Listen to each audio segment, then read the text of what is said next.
Good afternoon. From my far right, we have Ms. Kelly Cummings, Director of State Operations. To her left, Beth Garvey, Special Counsel. To my right, Dr. Howard Zucker, Commissioner of the Department of Health. To my left, Melissa DeRosa, Secretary to the Governor. To her left, Robert Mahika, Budget Director of the State of New York, MTA Board Member, CUNY Board Member, many hats. Good news today, overall state positivity rate 3.53, 75 statewide deaths. Still, after all this time, we still have New Yorkers dying. 75, those families are in our thoughts and prayers. Statewide hospitalizations are down 46, ICU down 29, intubations down 12. This is great news. This is great news. Remember what happened. We hit the holiday season. We talked about it. Thanksgiving, holiday season, 37 days, Kwanzaa, Hanukkah, Christmas, more social gatherings. The number would go up. The number did go up. January 4th, it peaks. When you think about it, holiday season's over, New Year's Day, New Year's Eve. It peaks, and it has continually dropped. But it has dropped to a level below where it was before it started to peak, okay? So Christmas, a little bit after Thanksgiving, but before we saw any big increase, we're about 6,600, go up to 8,000, and now we're down to 5,400. So we've really made tremendous progress, and this is really, really good news. It's not over, and we have to continue, but this is very, very good news. Percent of hospitalized is down across the state, and that's all good news. New York City is the highest at 0.04 right now. COVID positivity, which plus or minus relates to the hospitalization. Long Island, New York, Mid-Hudson. Long Island, New York, Mid-Hudson.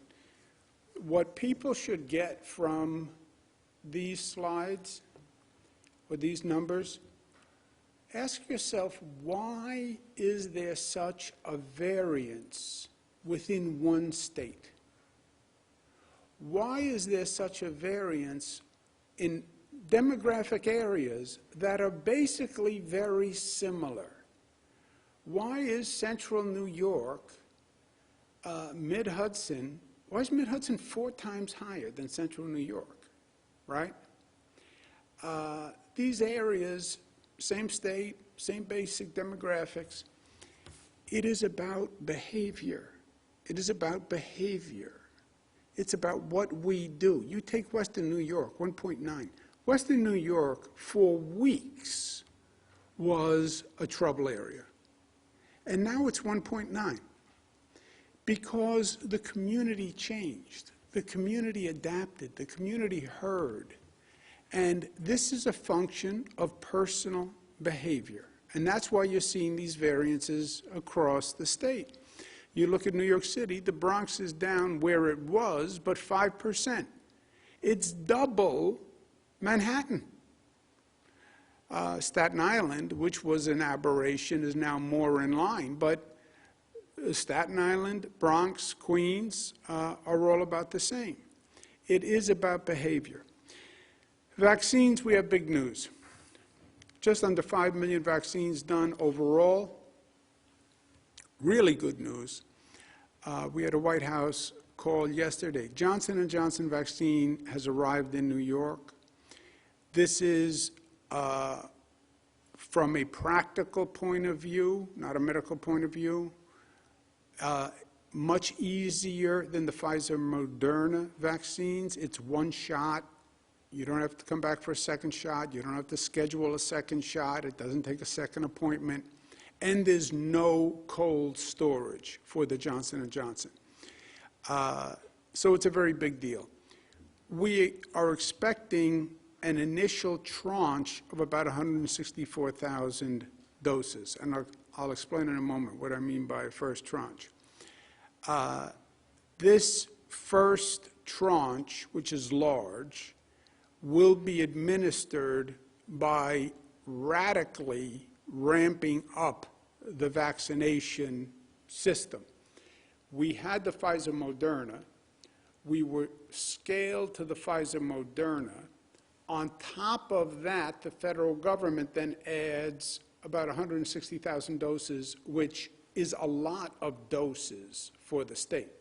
So we needed extra ramp-up of actual vaccination operations because of this Johnson & Johnson influx. It's good news, but we have to then get it in arms as soon as possible.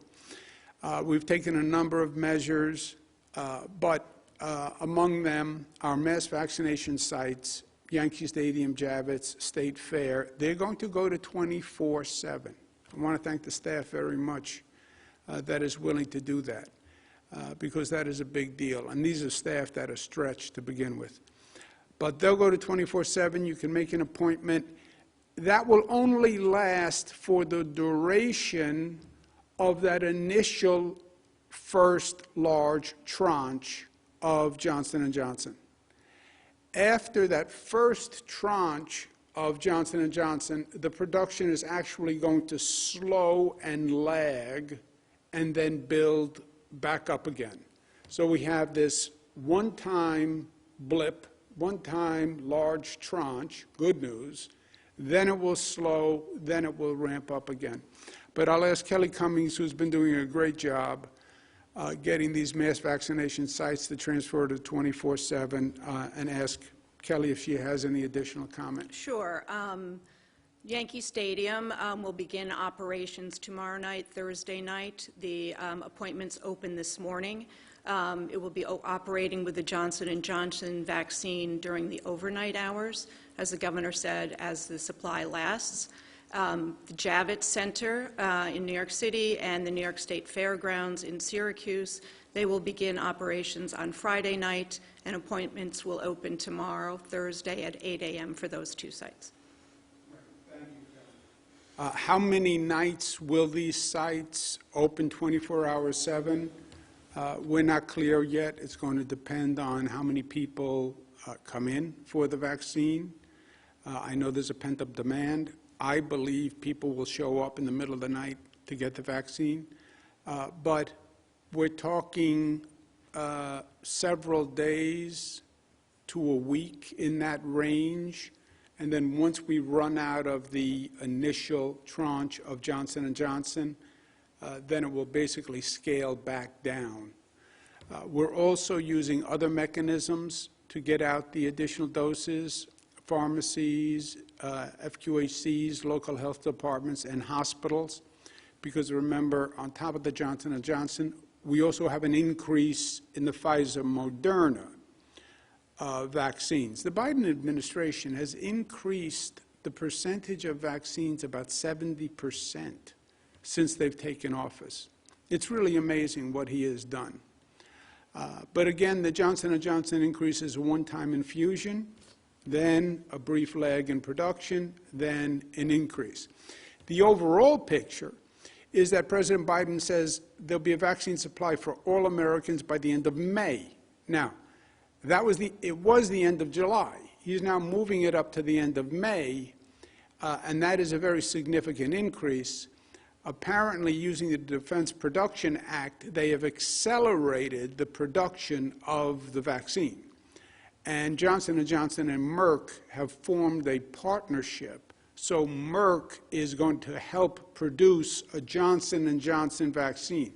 Normally, drug companies don't play nice like this. But the President used the Defense Production Act. This is going to dramatically increase the production. This is what's allowing them to move up the schedule until May. The President also says prioritize teachers. And he wants the states and then the local governments directed by the states to prioritize teachers. I believe President Biden is right. we need children back in classrooms. Children not in classrooms hurts the child, it hurts their socialization, it puts additional stress on the family. Every expert will say it. As soon as you can get children back in the classroom, get them back in the classroom. We have classrooms where the infection rate is much lower than the surrounding community. The teachers need and deserve a right to feel safe. They do. And even before President Biden said this, I said last week, local governments must report on how many teachers are vaccinated and coordinate with the school districts to report how many teachers are in the classrooms.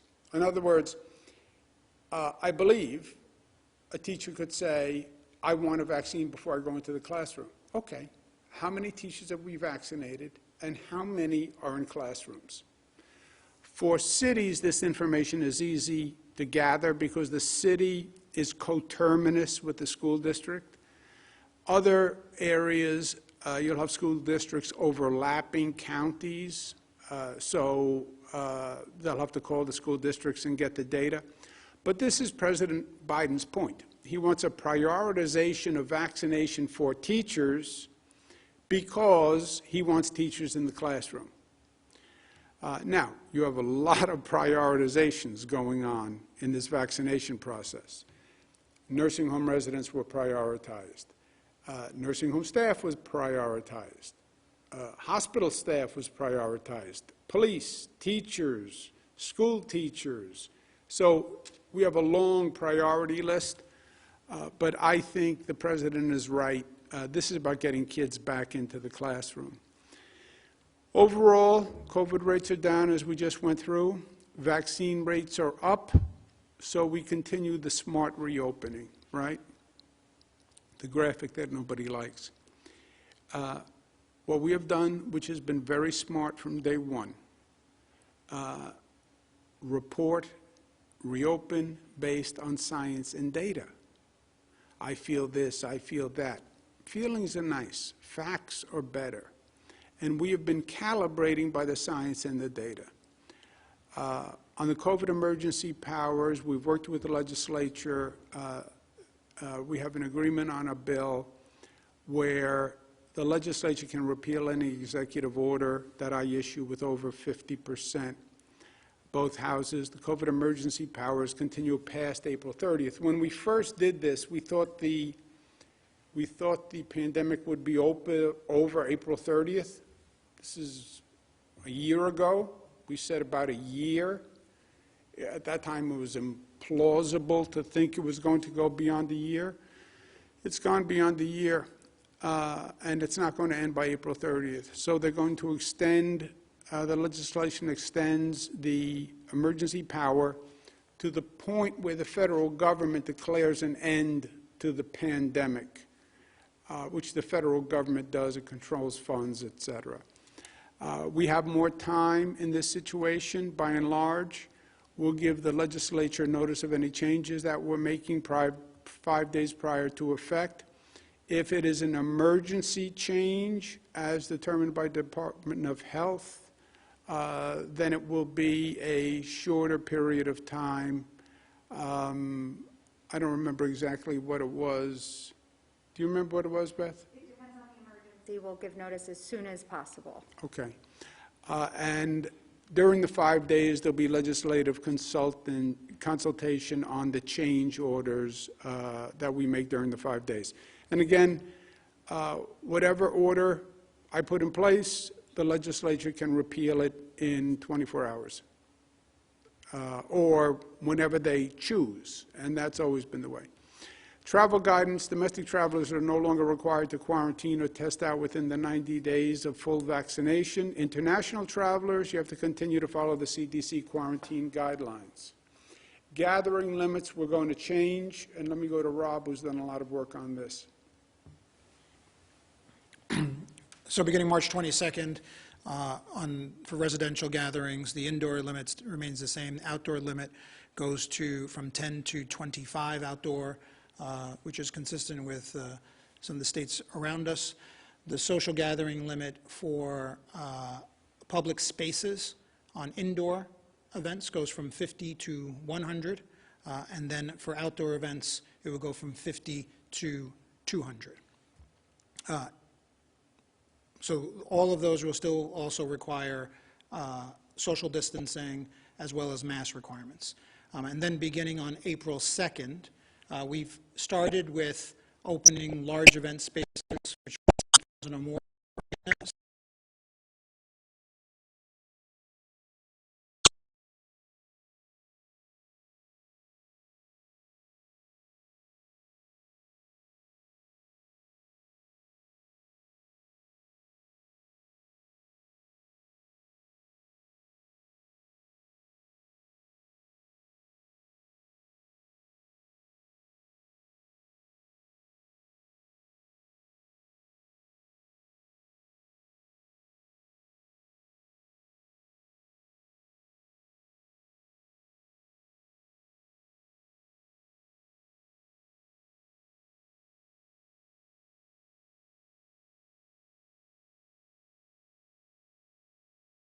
We've started with opening large event spaces, which was 10,000 or more for arenas, starting with the Buffalo Bills.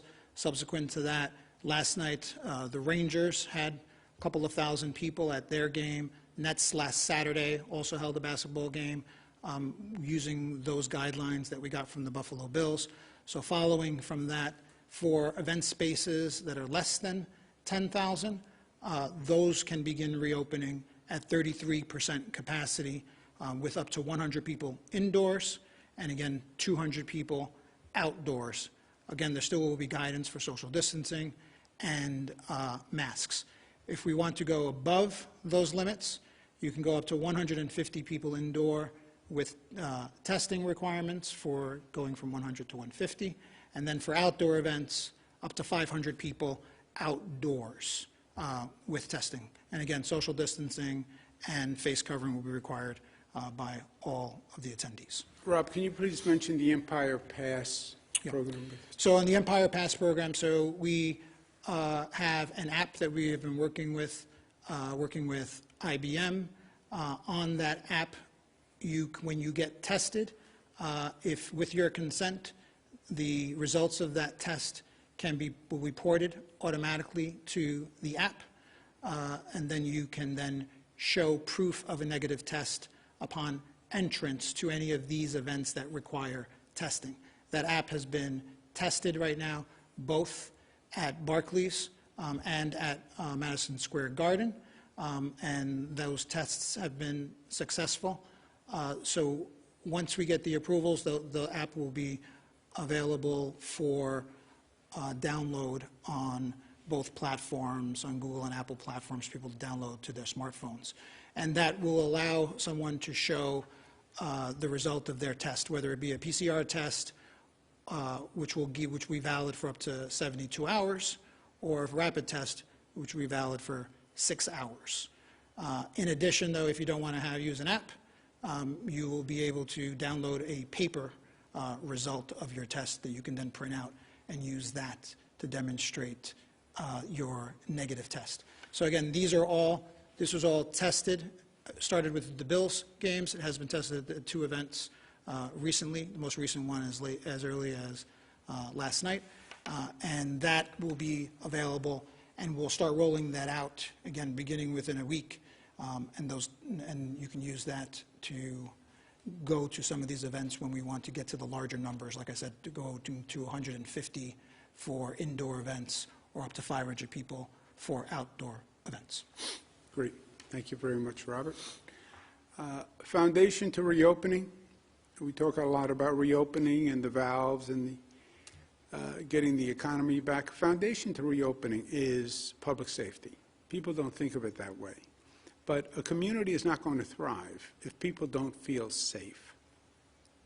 After the George Floyd murder, we have had localities working on reforming their public safety plans. Mr. Floyd's death was really just a point where there was an explosion of frustration.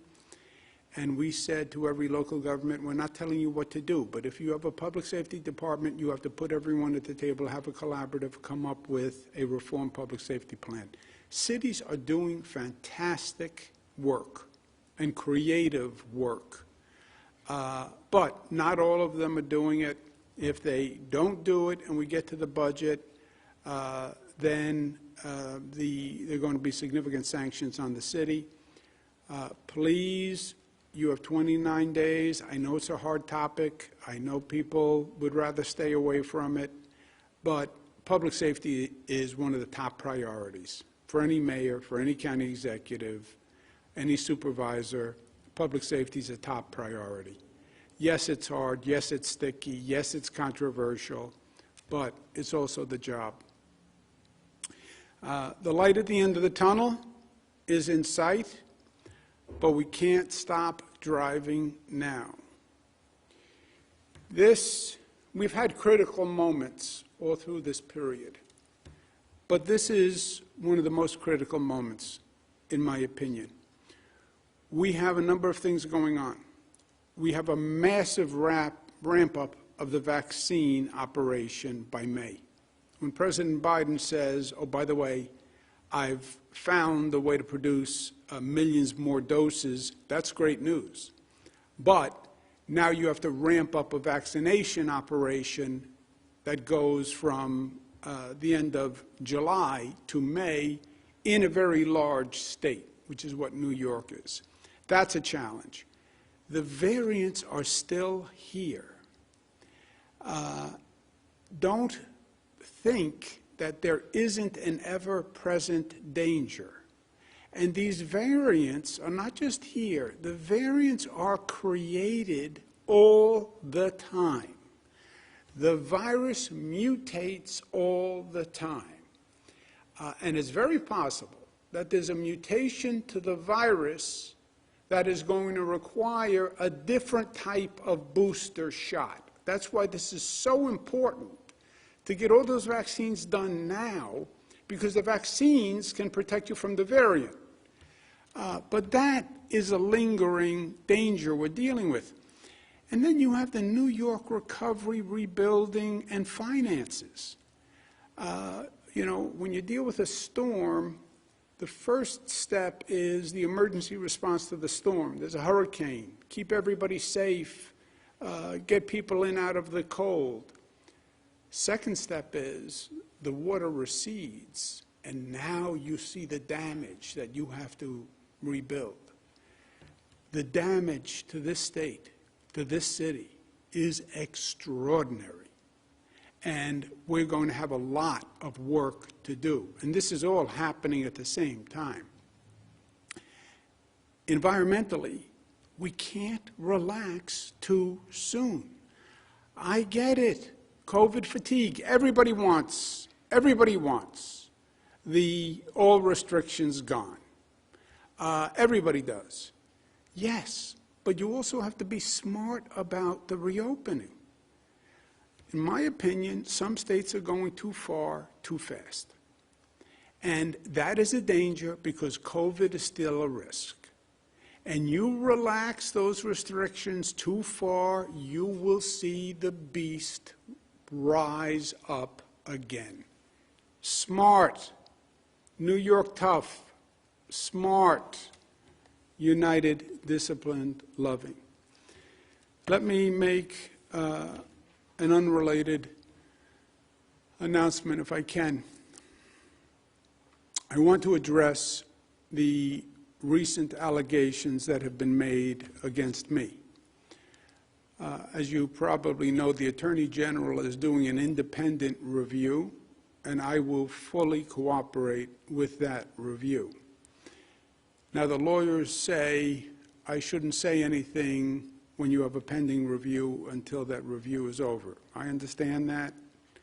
I'm a lawyer, too. But I want New Yorkers to hear from me directly on this.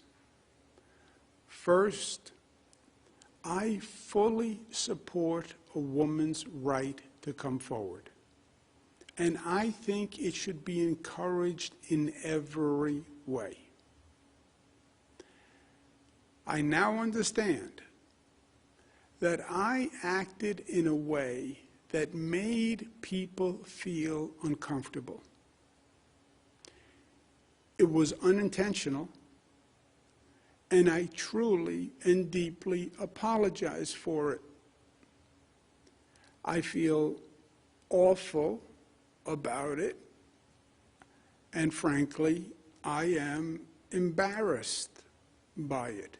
And that's not easy to say, but that's the truth. But this is what I want you to know, and I want you to know this from me directly.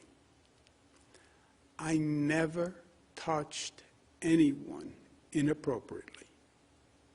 I never touched anyone inappropriately.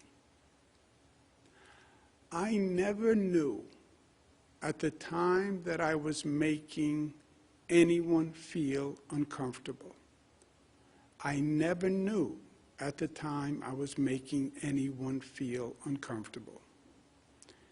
And I certainly never, ever meant to offend anyone or hurt anyone or cause anyone any pain. That is the last thing I would ever want to do. I ask the people of this state to wait for the facts from the Attorney General's report before forming an opinion. Get the facts, please, before forming an opinion. And the Attorney General is doing that review. I will fully cooperate with it, and then you will have the facts. And make a decision when you know the facts. I also want you to know that I have learned from what has been an incredibly difficult situation for me as well as other people. And I've learned an important lesson. I'm sorry. I'm sorry for whatever pain I caused anyone. I never intended it. And I will be the better for this experience. Thank you. Questions? Thank you, Governor. If you would like to ask a question, please use the raise hand function at the bottom of your window. We'll take a brief moment to compile the Q&A roster. Governor, your first question comes from Marcia Kramer of WCBS. Marcia, your line is now open. Please unmute your microphone. Governor, can you hear me? Marcia Kramer, the Dean of the Delegation. So, Governor, I have actually two questions. First of all, I wonder if, given the distractions of these two investigations, especially the one involving sexual harassment, you feel that you might want to step aside, or that you should step aside, especially in negotiating the budget, which could be one of the most important budgets that the state has ever had to deal with. And my second question has to do with the pictures that have surfaced of you touching the face of Anna Ruck. The reason I'm asking the question is that I've also seen circulated pictures of you touching the faces of people all over the state, young and old, whatever, and I wonder what you make of those pictures. Yeah. Thank you very much, Marcia. Let me take both questions. First, you're right about the state budget. It is critically important. The state budget is going to turn the page to the rebuilding phase. We've been working very hard to get funding from Washington to fill the gap, and that has been going well. We have to see what we actually get.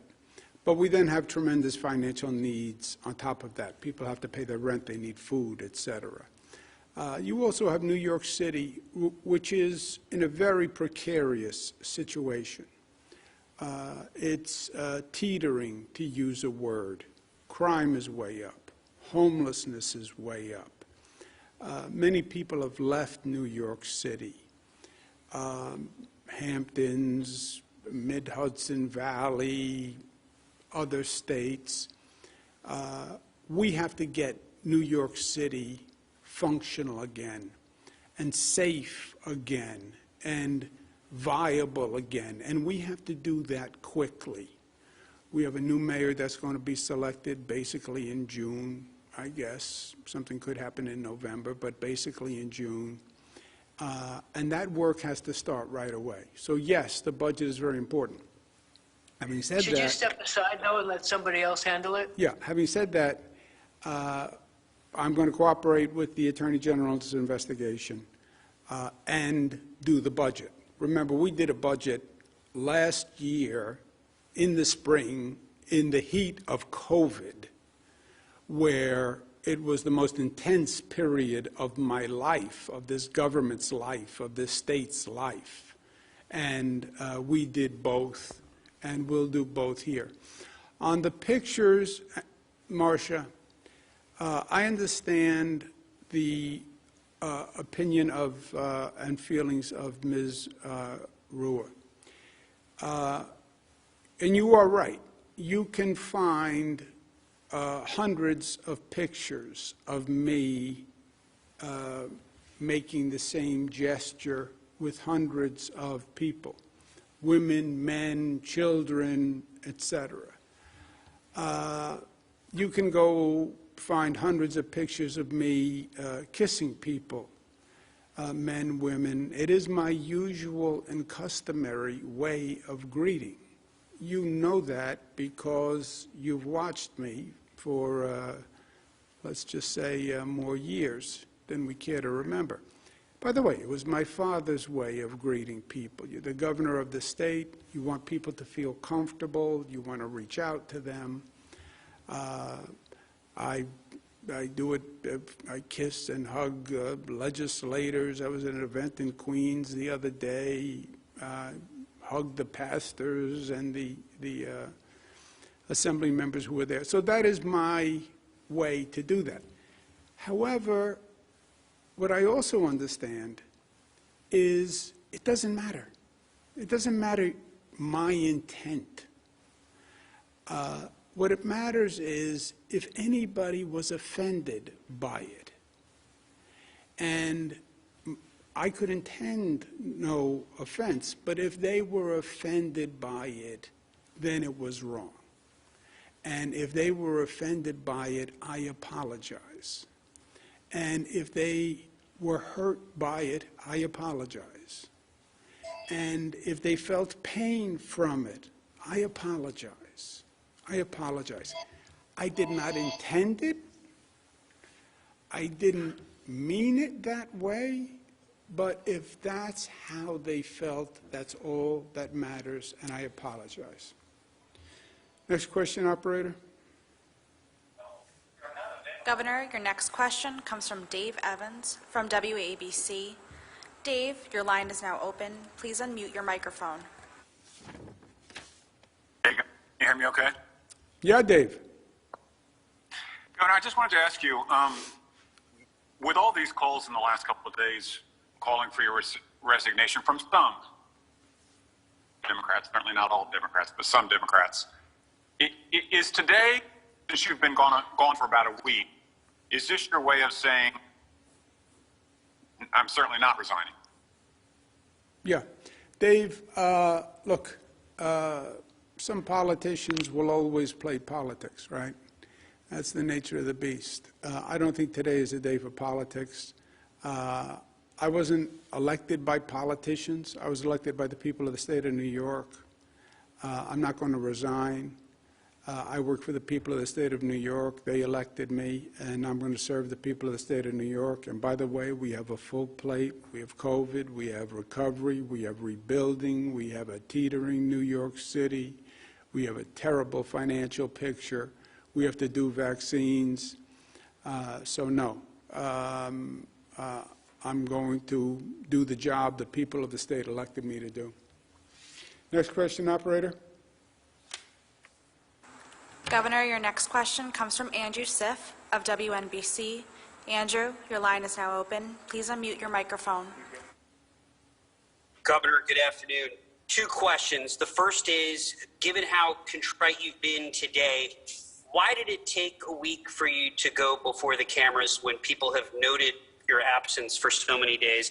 My second question is, what assurances can you provide New Yorkers that there are not other accusers who worked for you who will lodge similar complaints to the two that have already been alleged? Yeah, two things, Andrew. I apologized several days ago. I apologize today. I will apologize tomorrow. I will apologize the day after. And I want New Yorkers to understand, because this is more, the facts will come out in the Attorney General's review, but I want them to understand the emotion, because it's really, for me, it's as much about the emotion. I never knew at the time that I was making anyone feel uncomfortable. I never, ever meant to offend anyone or hurt anyone or cause anyone pain. I feel terrible that these people felt uncomfortable, felt hurt, felt pain from the interactions. And I'm embarrassed by it, and I feel bad from it. I'm not in this business to make people feel uncomfortable. I'm here to make them, to help them. That's the essence of what I do.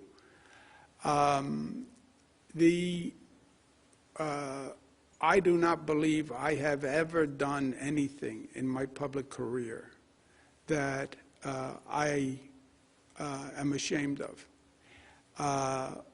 I didn't know I was making her uncomfortable at the time. I feel badly that I did. And I'm going to learn from it. Marcia asked me about, my usual custom is to kiss and to hug and make that gesture. I understand that sensitivities have changed and behavior has changed. And I get it, and I'm going to learn from it. Next question. Governor, your next question comes from Karina Jerry of WUTR. Karina, your line is now open. Please unmute your microphone. Thank you, Governor. Hi, how are you? Good. How are you? I'm good. So I actually have two questions. My first one is, if a member of your administration had done what you are currently accused of and have admitted to, what would you tell them, and what would be a satisfactory disposition for you? Well, let's be clear on the facts. First, we haven't gotten the facts. Let the Attorney General do a review and let's get the facts. And that's what I said in my statement to New Yorkers. I'm a former Attorney General. I've been through a situation too many times where everybody has an opinion because they read this, and then all of a sudden the facts come out and it's a different situation. So wait for the facts before you form an opinion.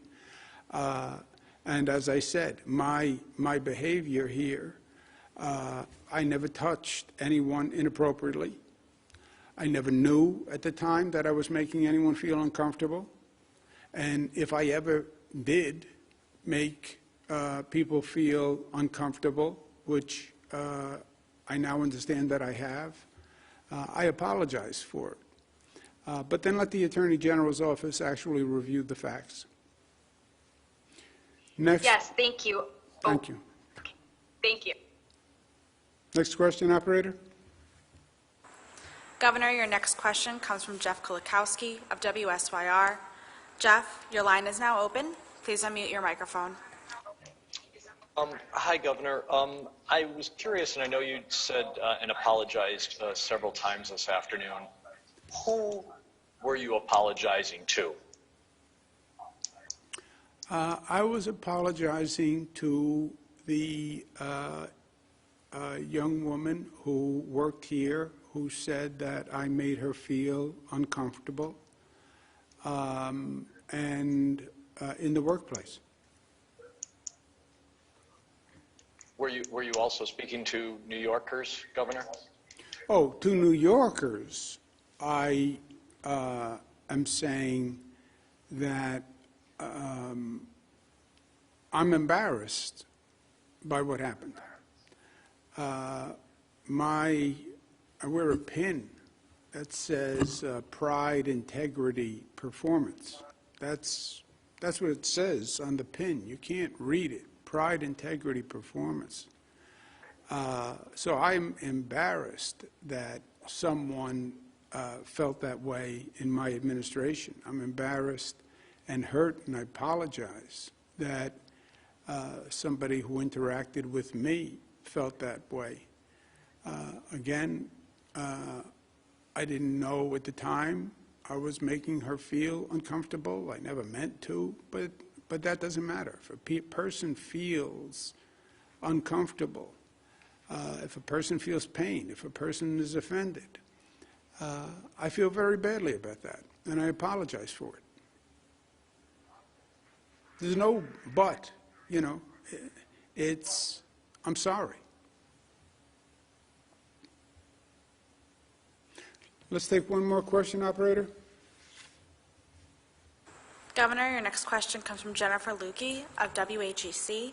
Jennifer, your line is now open. Please unmute your microphone. Good afternoon, Governor. I actually have two questions, one for you and one for Melissa. Governor, have you yourself taken the sexual harassment training required by New York that all employers are to give to their employees? And Melissa, as the highest ranking woman in state government right now, and someone who interacts with the governor on a daily basis, how do you feel about these allegations against him? And what is your message to women who see you in your position and see these allegations against the governor? Short answer is yes, and I'll turn it over to Melissa. Just keep in mind, there are hundreds and hundreds of people who work with Melissa. We have more senior women in this administration than probably any administration in history. But I'll ask Melissa to respond. Again, I would just ask that everyone refrain from judgment until the Attorney General is allowed to do her work. We've asked her to come in. Everyone's going to fully comply with that. But I am incredibly proud of the work that this administration has done to further women's rights, to expand protections for women in the workplace, out of the workplace, maternal health, reproductive health. The list goes on and on and on. And I'm also proud that in my time as secretary, we've seen more women rise to highest levels in terms of commissioners and senior staff levels. And we've promoted each other and we've supported one another. And I don't think that this diminishes any of that. And I look forward to continuing the work that we're doing in order to continue to further the women's agenda and strengthen women's rights for all New Yorkers. Okay. Thank you all very much. Have a good day. COVID numbers are good. Still be smart. Thank you.